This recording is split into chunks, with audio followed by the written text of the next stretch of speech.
Ravi de vous retrouver sur AIF TV International. Au sommaire, l'hygiène intime est le socle de la beauté de la femme. Elle obéit à des règles précises. Deogracias Messer, sage-femme diplômée d'État, nous apporte les explications dans cette édition. Le Bénin dispose d'une panoplie de mesures au profit des personnes handicapées. Qu'en est-il de l'application de ces mesures à ce jour? Les précisions dans ce 20h. Nous serons à Dakar dans ce journal où la marine sénégalaise a retrouvé une embarcation dérivant au large de Dakar avec au moins 30 corps sans vie à bord selon l'armée dans un communiqué. Bienvenue à tous. Considérée comme l'épicentre de la beauté de la femme, l'hygiène intime féminine permet d'éviter des problèmes tels que des infections vaginales. Au regard de la sensibilité de la flore vaginale, l'hygiène intime féminine obéit à des règles. Selon Deogracias Messer, l'inspectrice d'action sanitaire sage-femme diplômée d'État. Quand on parle d'hygiène intime, ça fait souvent allusion à l'intimité de la femme, la propreté, la toilette périnéale, surtout vulvaire, comment faire la toilette périnéale, comment prendre soin de l'appareil génital féminin. Et c'est vrai que c'est un sujet tabou parce que les femmes, dans la majorité des cas, ne savent pas faire la toilette intime, surtout dans les périodes de menstruation. Il y a certaines femmes qui font la douche vaginale, or ce n'est pas conseillé parce que le vagin d'abord c'est la partie de l'appareil génital féminin la mieux protégée, la plus propre, si on va le dire ainsi. Parce que le vagin c'est une zone acide qui lui-même détruit les nids d'infection. Donc quand on fait la toilette vaginale, on détruit cette flore naturellement créée qui est censée éliminer les infections. Parce que la femme, elle est souvent sujette à des infections urinaires, des infections génitales basses. Donc l'hygiène intime, ça fait plus allusion à la propreté, à la toilette intime. Comment faire la toilette intime d'avant en arrière du moins, sans faire d'avant en arrière, pas d'arrière en avant, parce qu'il y a aussi la zone anale qui est la partie la plus sale de l'appareil génital. Donc la toilette intime, la toilette vulvaire, ça se fait d'avant en arrière. Et pas de douche vaginale. La douche vaginale n'est pas conseillée. La femme doit avoir une hygiène intime tout le temps. Et surtout dans la période de menstruation, dans la période où elle a ses règles. L'hygiène intime, c'est la base même de la propreté de la femme.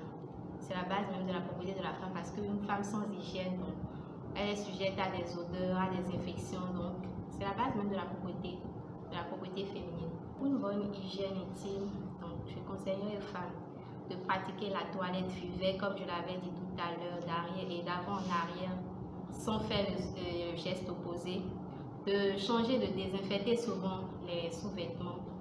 Et pendant la période de menstruation, la période des règles, il ne faut pas porter les mêmes serviettes pendant toute une journée, de changer au moins 3 fois par jour.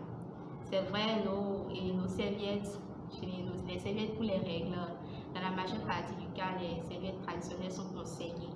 Mais déconseillées parce que la plupart des femmes n'arrivent pas à suivre une bonne hygiène, la propreté de ces garnitures-là.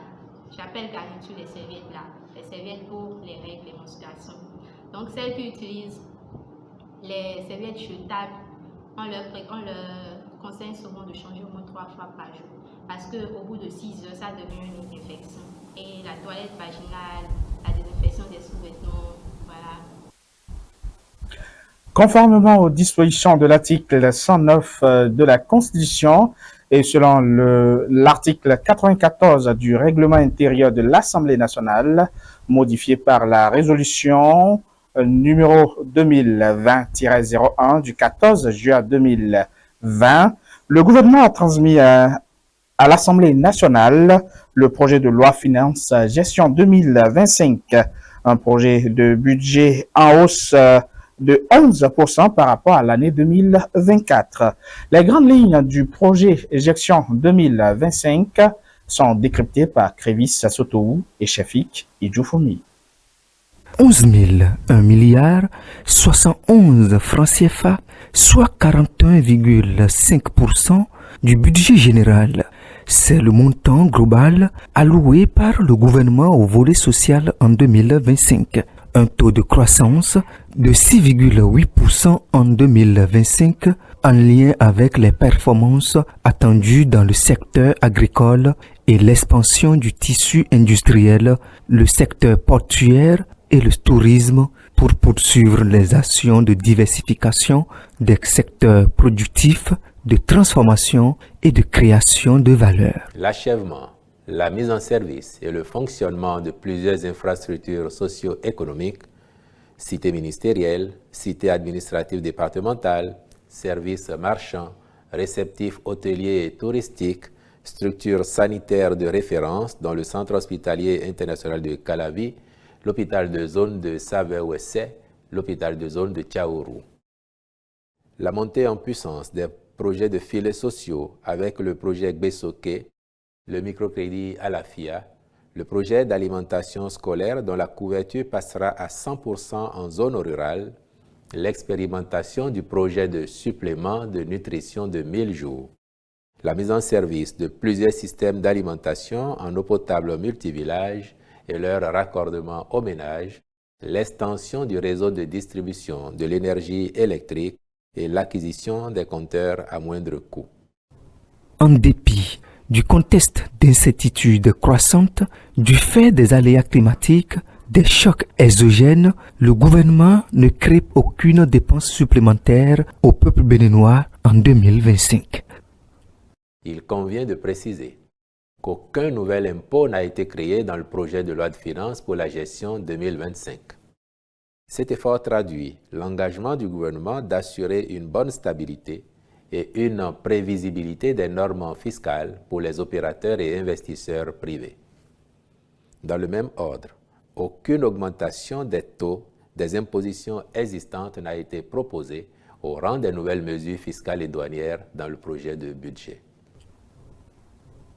Outre le volet social, le budget de l'État gestion 2025, qui s'établit à 3 551 milliards 005 francs CFA, servira aussi à la préparation des élections générales de 2026 et à la diversification du réseau routier par l'achèvement de la livraison de plusieurs infrastructures tant en milieu urbain qu'en zone rurale. Les regards sont tournés désormais vers les honorables députés à l'Assemblée nationale pour examen et vote de ce projet de loi de finances de la gestion 2025. Les personnes handicapées sont de plus en plus mieux protégées et promues. Elles bénéficient désormais de diverses mesures de protection sociale. Le président de la Fédération nationale des associations des personnes handicapées du Bénin fait état des lieux de l'application de ces différentes mesures à ce jour. Crévis Sassotou, Shafik Idjoufoumi. La marginalisation que nous trouvons sur le terrain souvent c'est dû aux obstacles comportementaux. Le regard négatif que là et l'autre a, les pesanteurs socio-culturels. Il n'est pas comme moi, il est incapable, il est invalide comme vous le dites. Donc tout ça là, c'est des thèmes qui repoussent, mais on se dit que ceux qui utilisent ces thèmes là aussi sont un peu dans l'ignorance. Le gouvernement du président Patrice Talon joint l'acte à la parole. Des mesures sont prises désormais pour une meilleure intégration sociale des personnes handicapées en République du Bénin.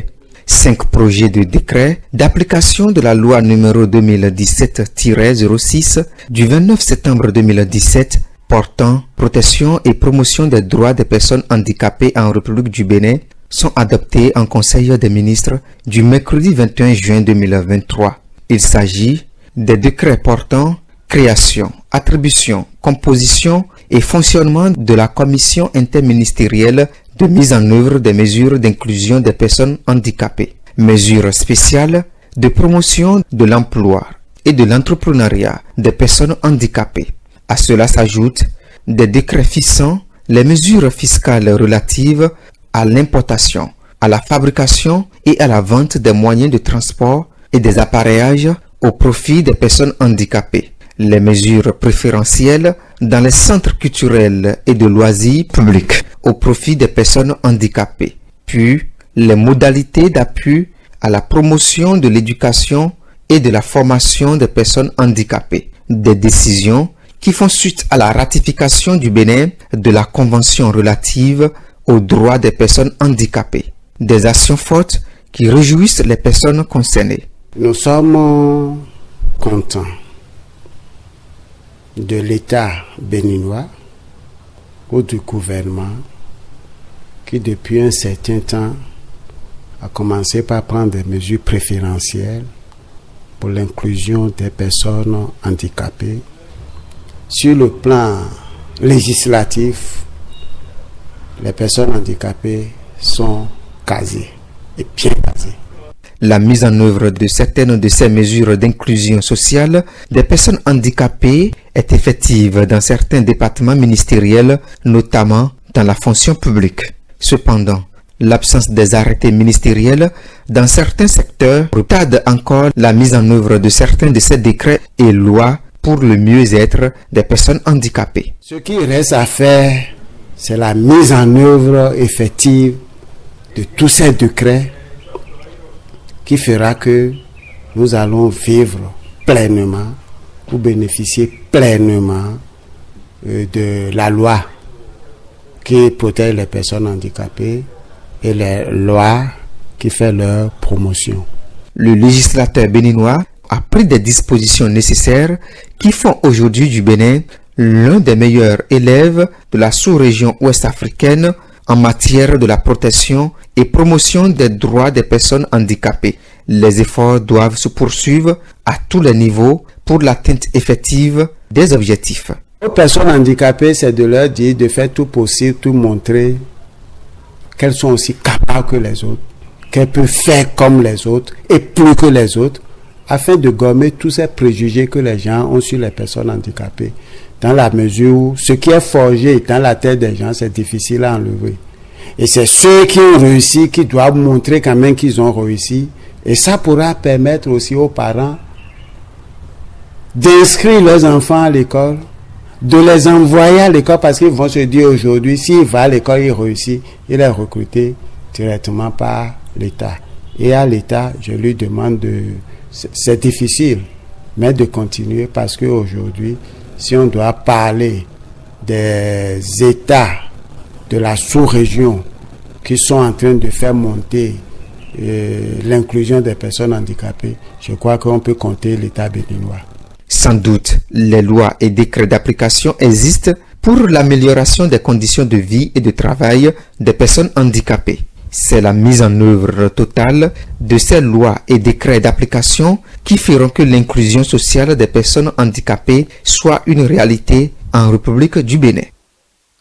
Vous l'avez compris, on parle sport à présent. L'association sportive Adomé Sagbo fait la promotion du sport à la base. Basée au Bénin, elle est autorisée à affilier à la Fédération béninoise de football en 2022 et présente les joueurs de diverses catégories d'âge. Crévis Sotoou nous amène dans les méandres de la dite association. Concilier passion et volonté pour aider les jeunes amoureux du Curon afin de promouvoir le football à la base. Tel est l'objectif de Jocelyn Adomé Sagbo. L'ex-international béninois crée l'association sportive Adomé Sagbo Azas.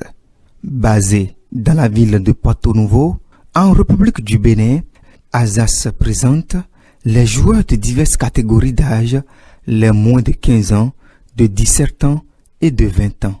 Autorisés et affiliés à la Fédération béninoise de football en 2022, l'association sportive Adomé Sagbo dispose de staff technique et d'encadrement compétent qui permettent à ses pensionnaires d'acquérir des connaissances nécessaires en football pour devenir des athlètes capables de conquérir le marché de transfert. De même, études, apprentissage et formation sont conciliés. Azas évalue périodiquement le niveau de ses pensionnaires à travers des matchs amicaux contre d'autres académies du Bénin. Seule association sportive a livré des matchs amicaux contre les clubs de première division au Bénin, à savoir Jeunesse sportive de Koubé ou encore le triple champion du Bénin, Coton FC. Les dirigeants d'Azas nouent des partenariats au Bénin, en Afrique et en Occident pour permettre à ces pensionnaires de faire carrière dans le football.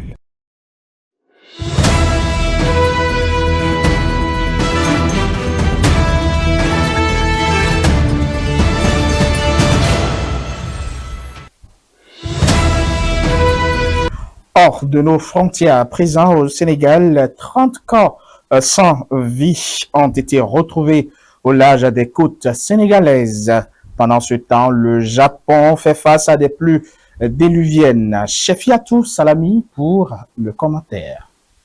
Au Tchad, 2 influenceurs ont été interpellés depuis le jeudi dernier à leur arrivée à l'aéroport de N'Djamena. Les informations ont été confirmées et diffusées par les autorités tchadiennes et autres sources gouvernementales dans la journée du dimanche 22 septembre. Il s'agit de Massim Chogal et Sami Stéphane qui ont franchi la terre de N'Djamena.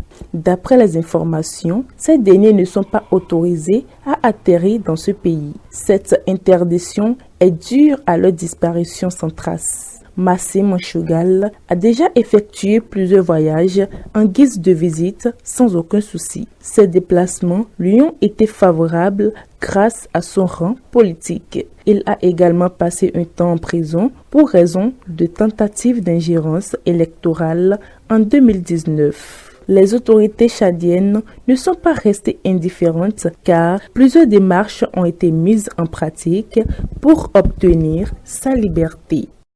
Au Sénégal, les pêcheurs ont retrouvé une pirogue contenant au moins 30 morts au niveau de la mer sénégalaise. Selon les informations, le Sénégal est l'un des principaux points où se tient le départ de nombreux Africains qui jugent bon quitter le pays pour gagner leur vie à l'extérieur. Suite à ce constat fait, la marine sénégalaise a été invitée sur les lieux et les sapeurs-pompiers par les autorités pour évacuer les corps. Ce travail a pris du temps à cause de l'opération de décompte et de décomposition des corps. Les autorités sénégalaises ont ouvert les investigations pour faire connaître à la population le nombre exact des personnes mortes dans cette pirogue ainsi que sa provenance. Les pluies torrentielles s'abattent sur le Japon depuis quelques jours et causent des inondations. Les autorités japonaises déplorent de nombreux dégâts matériels et des pertes en vies humaines. La ville de Wajima est la ville la plus touchée. Cette situation catastrophique suit le séisme qui a secoué le pays en début de l'année, faisant des morts et des disparus.